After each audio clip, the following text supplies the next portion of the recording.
Good evening, world of YouTube. It's good to be back. I want to apologize. I've been just had a crazy few months, so I haven't had a chance to do any videos or anything like that and get them out to the channel. So I apologize for that, and I've got you back here today with my Yamaha 12 string, and that's what's on the bench today. You can see it there. It's a really nice guitar. It's a great sounding guitar, and it's got an issue.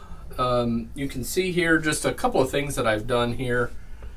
I've got this Duncan Performer pickup, sound hole pickup that I've mounted, and I actually have mounted that in the guitar. I did that a long time ago, and that allows me to plug in, so when we're playing concerts, I can take the 12 string, and we use that on several songs that we do in our band, and so we can use the 12 string, plug it in, and all of that. So I did that a while back. This video is going to be focused up on the top end of the guitar down that way. We're going to be putting some tuners on, but just I may tack on at the end. I haven't got them in yet, but I ordered.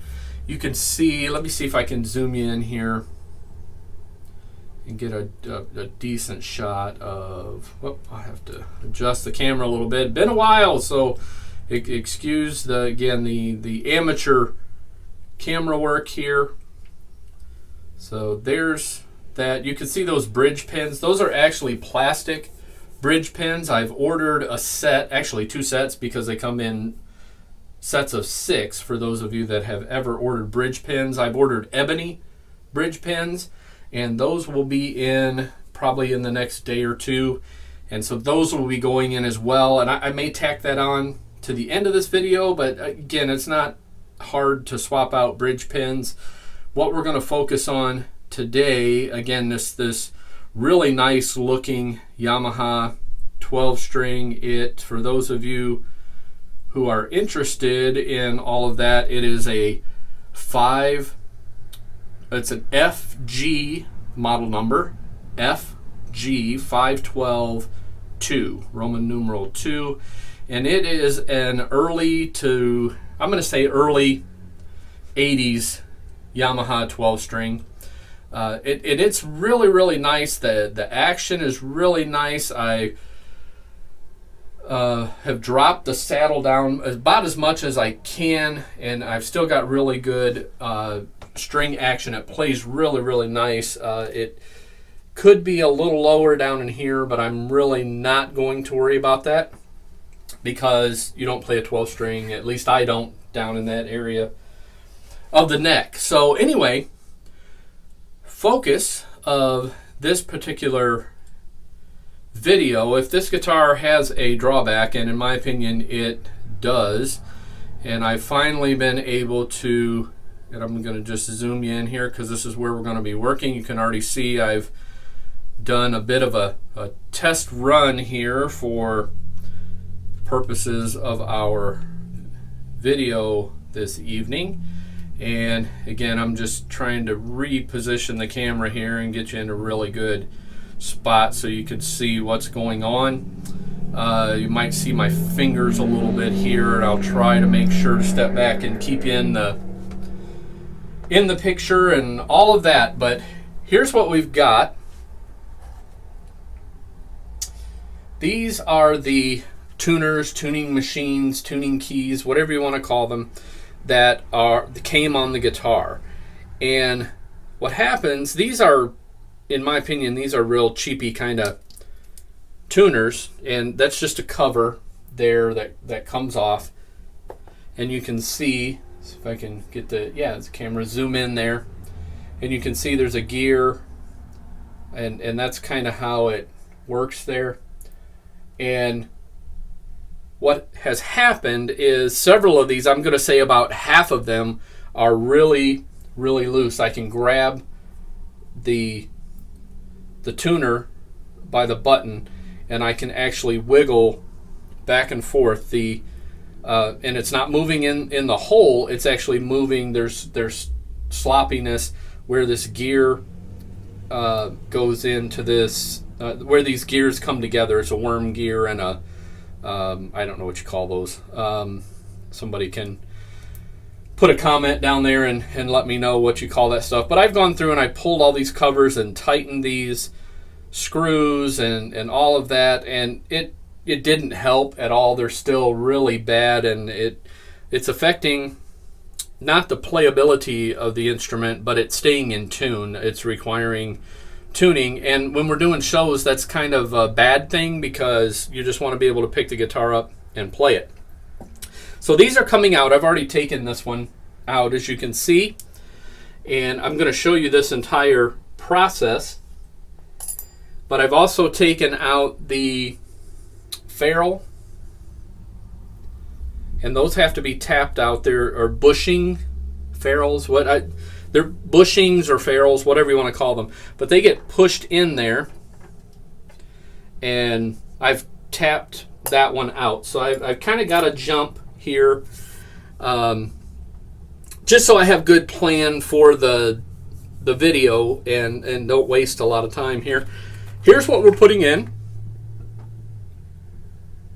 Putting in Grover, and these are mini tuners, and they're made specifically, that says right there, for a 12 string. And I like the Grover tuners. They have lifetime guarantee, and these are super smooth. For those of you interested, this set cost me about $80, and the number you can see there, 205C12. And that will get you going if you want to tackle this on one of your 12 strings that might need this upgrade. Now let me take one of these out of here just so I can show you. And of course the package doesn't cooperate once the film starts going. These are actually sealed tuners as opposed to the other ones that had the gears and all of that. So these are sealed. There's lubrication inside. They turn just super, super smooth. There's no wobble to them, no looseness in there at all. And in fact, Grover has the lifetime guarantee on all of their tuning machines. So keep that in mind if you're looking for a good quality tuner. Now, it just so happens, I wasn't sure when I took this off. That's one of the things that I was checking. When I slide this in the hole, I can actually press it in, and it fits really well. It's not. I'm not going to have to drill out the headstock, so that's going to save a little bit of time. And it's always, you always run a little bit of risk when you drill into the headstock. But we'll line these up. We will have to drill a hole. Get this up here so you can see it. We will have to drill a hole for the screw that holds the tuner in place, and those are all included in the kit. When you get these, it comes with everything. So I'll unpackage everything and show you everything. What I want to do now is flip the guitar so you can see the back of the headstock.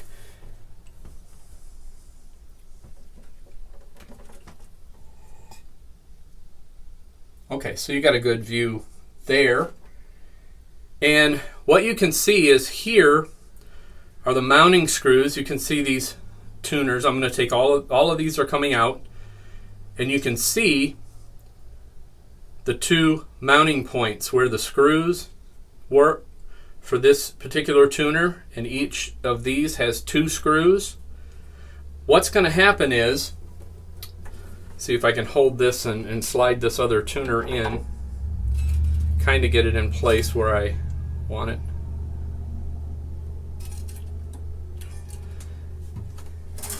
Okay, can you see that? What's going to happen is you're going to be able to see these two screw holes, because the mounting screw for this is going to be over here. So there will be a row of them, and I'll have to drill a pilot hole to put the screw in. But I'm not going to worry right now. I could fill these and dye them and try to cover it up. But honestly, this is not a collectible guitar. It's not a high dollar 12-string guitar. If it was, I would probably do that. This is a player guitar. We gig with it, and I play it quite often, and so I'm not going to worry about filling right now. I may go back and put a little bit of filler in and try to dye it a little bit, but I'm not going to worry about it right now, and I may never worry about it, to be honest with you. So if that bothers you, so be it, but that's going to be my approach to dealing with this. You can see also what I've done is I put a capo across the second fret, and it doesn't matter where. I might actually move it down because, well, I may not need to because these are the shortest ones. But if the strings get in the way, I may move it down to get the strings a little more out of the way. But basically, this is so all the strings don't just fly all over the place. Just kind of hold them. I am going to move it down another fret or two, just so it help me get stuff out of the way as I'm doing this. All right, so first order of business is to get, I'm going to grab the drill, and I'm going to load up I've got a peg. Come on, cooperate, drill. There we go. I've got a peg turner there that goes into my drill, and I'm just going to get these strings off of here, again, down that way. I've got the capo so the strings won't go everywhere. So I'll probably kick this part into time lapse in the video because it's not very exciting video. And I'll get these strings off of here. I'll bring you back, and we'll start taking, I'll flip the guitar over and start taking off the screws out of the tuners and get those out of the headstock, and then show you how I've come up, the idea I've come up with for getting these bushings, ferrules, whatever you want to call them, out of the headstock. And you can see that's going to be, I'm kind of glad we don't have to do any drilling. It makes this project just a little bit easier for me. So here we go. I'm going to take the strings off.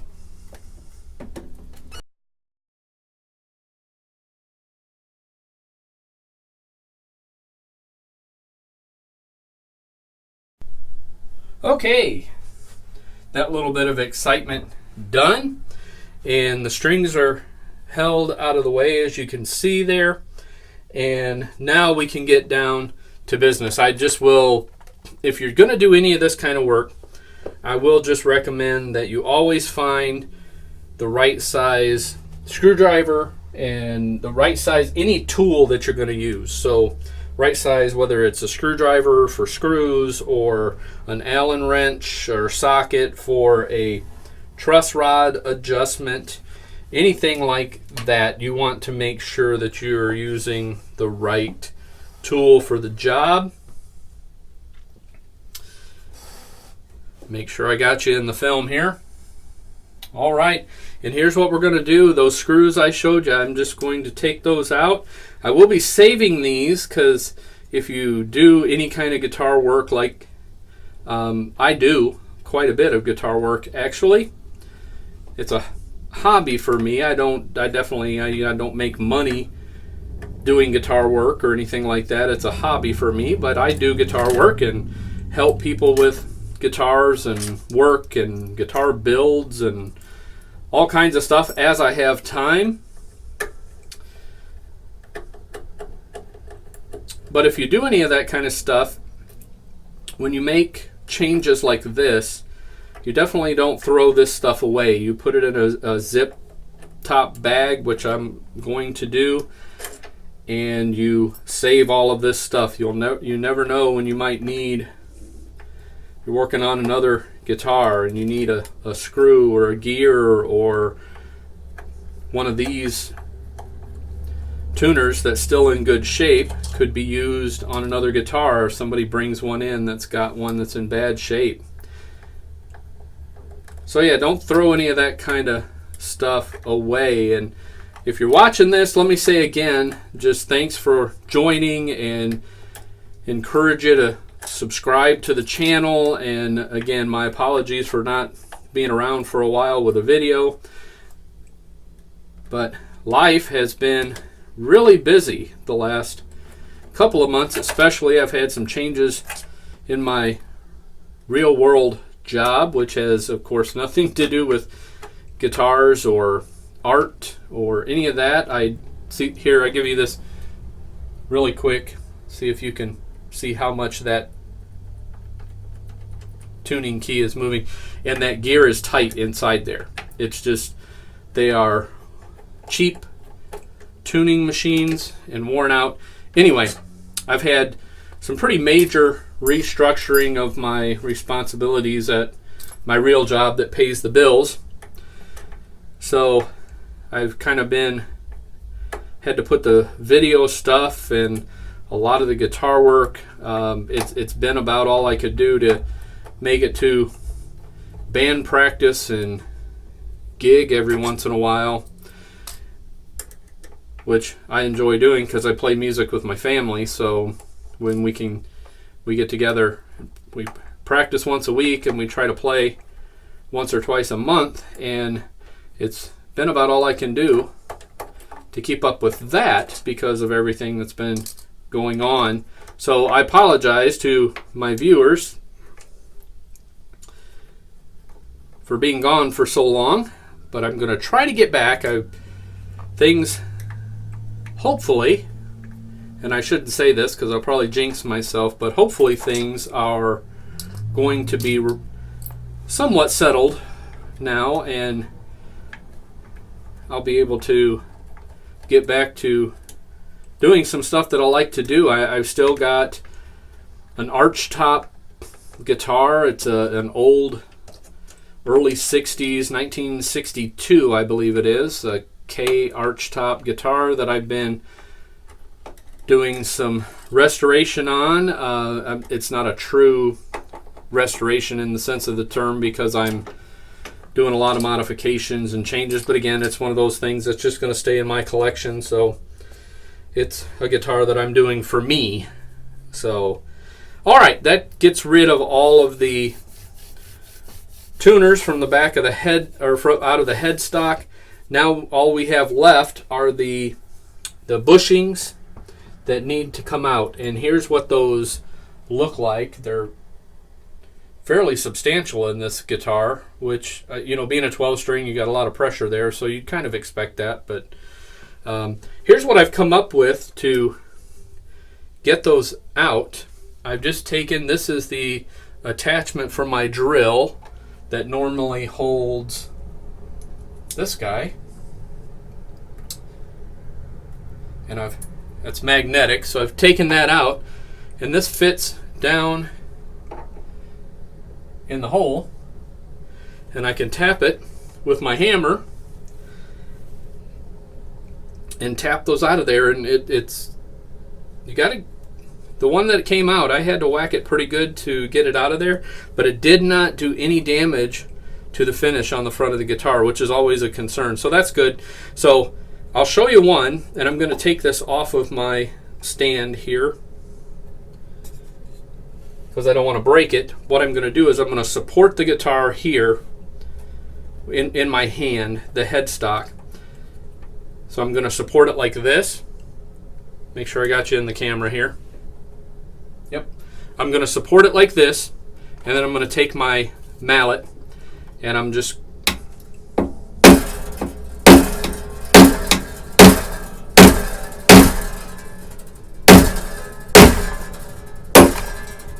and there it went, popped it out. All right, let me show you what happened here. And again, you always run the risk when you do this kind of stuff. See if I can flip this around here so you can see.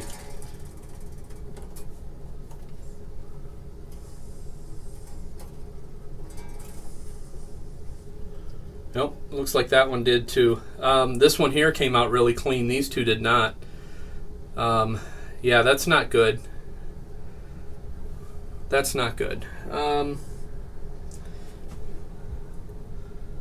That's going to cause me a little bit more work on the top of this guitar that I was hoping not to have to do. So, well, all I know to do is just take them out and deal with the fallout, I guess, and put it back together. I'll dye it and maybe lacquer it and see how it goes. All right, I'll bust this part into time lapse. I'm going to get the rest of these out, and then I may get you to a different angle so you can actually see what's happened here. So here we go. I'm going to get the rest of these out of here. I'll bring you back when I'm done.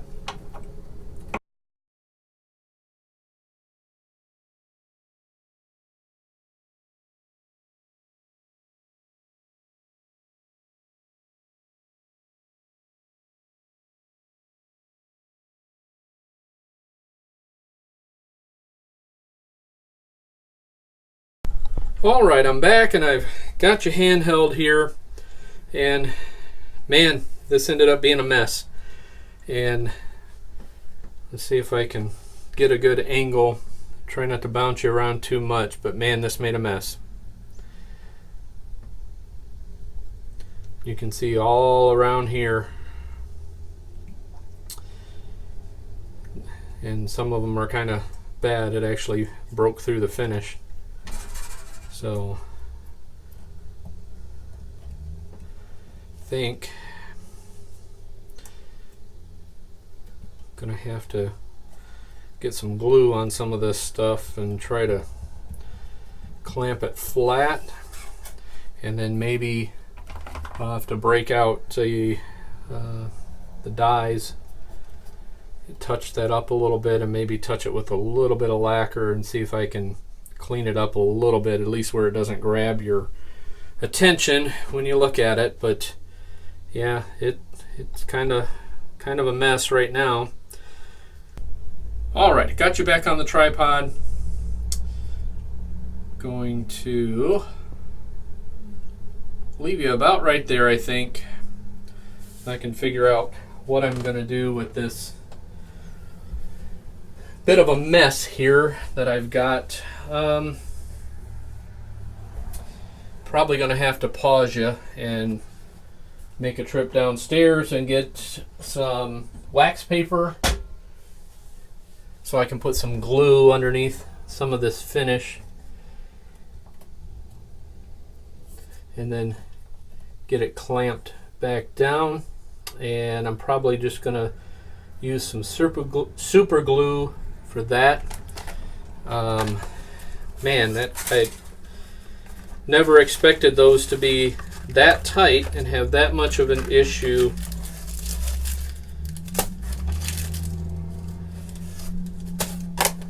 getting those bushings out of there. I'm going to put one of the new ones in just to see how much it covers. So there is a washer there. It's going to cover some, not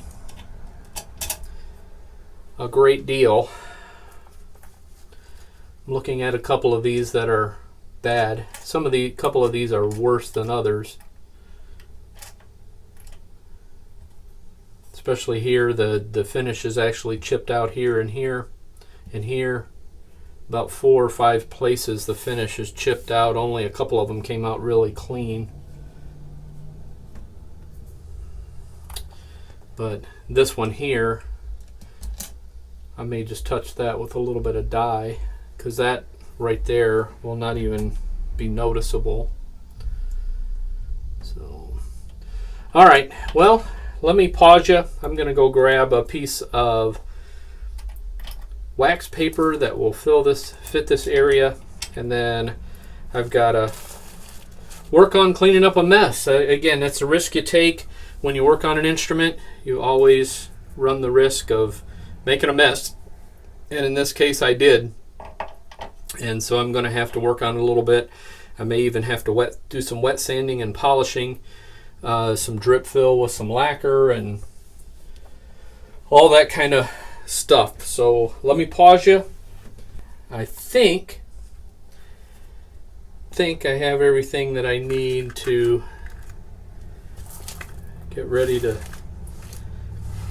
patch up this headstock. Man, I am just really extremely disappointed that something like that happened. Just, I can't explain it. Just something that happened, and just have to deal with the fallout, because when you work on instruments, especially old ones, you never know what's gonna happen. Now I just have to clean up the mess. So here's what I'm gonna do, how I'm gonna try to attack it. Piece of wax paper that my wife will never miss from the kitchen. I've got some super glue, doesn't matter which brand. I'm going to use a Q-tip or a toothpick, just has a very sharp point, and I'm going to apply bits of the super glue to where the finish is chipped up around here, all around here, and try to get it under there much as I can. Paper towel to wipe any excess glue, and then I've got this. I'll put the wax paper on first, but I've got a piece of wood for this side and a piece of wood for that side, and then a bunch of clamps, and I'll clamp it all flat, and then it's going to have to sit for a while. So this video is going to become either a little bit longer than I was hoping it was going to be, or multiple parts. So we'll just have to see once I do the edit part how it all comes together. So here we go. I'm just going to squirt some super glue out here on, I've just got a little piece of the wax paper that I cut off with my glue. And everybody thinks the super glue is super setting up and super fast and all that kind of stuff, and compared to other glue, I guess it is, but you still have a little bit of working time with it. In this case, I have the gel, so it's, I kind of wish I had some of the thinner stuff so I could just kind of squirt it on there and have it do its thing, but what I'm doing is just getting up on the edge of some of these cracks here with the super glue, and got too big of a blob there. I don't want to make more of a mess than I'm already going to have to try to clean up here.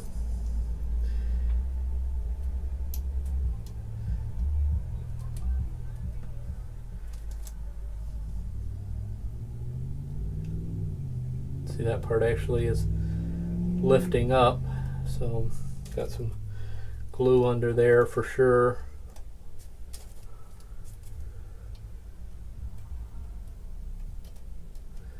And trying to work kind of quickly.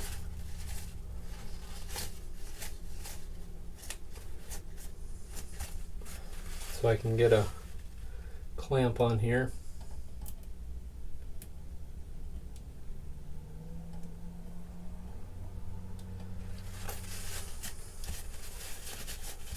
And I will have to do a little bit of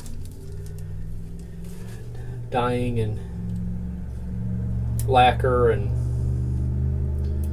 stuff crap. Again, try not to do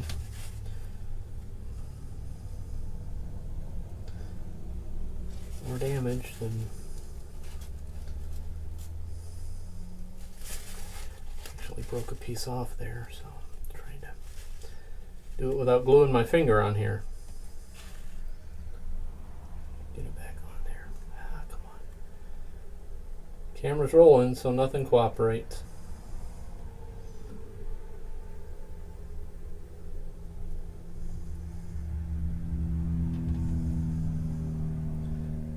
Nothing at all. Cooperates when the camera's rolling. All right.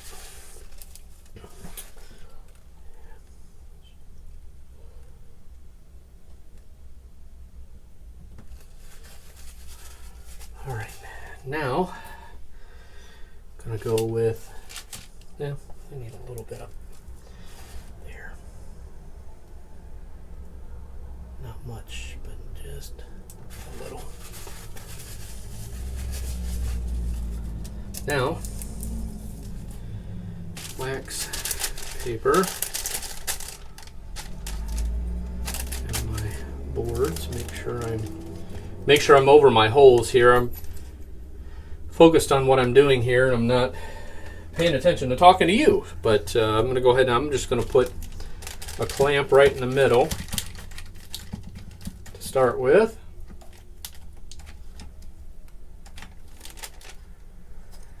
And the same thing on this side.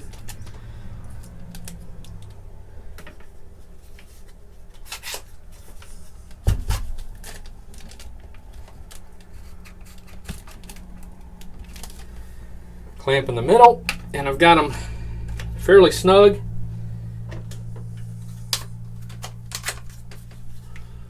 And I'm gonna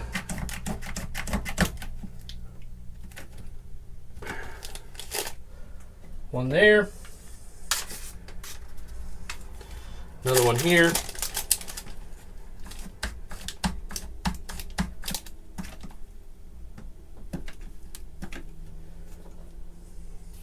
And then I'm going to put two more on the top side, one on each side.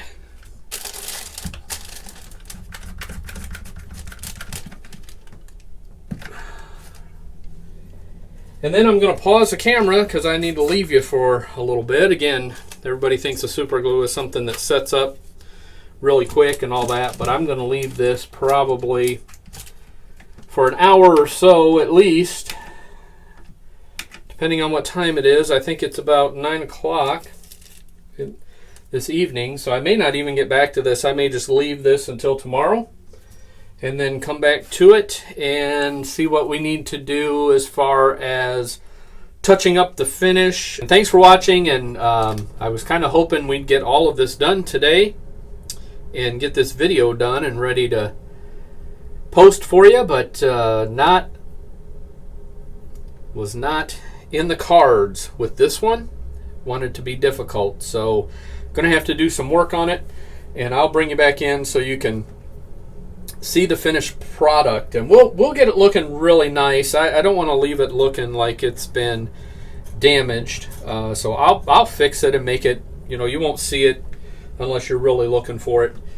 So it'll just be a project, and it'll be something that I have to get busy with because we have band practice and then a gig coming up. So I've got to get it ready to be played. So stay tuned, and I'll bring you back in when I'm ready to make some more progress on the Yamaha 12 string.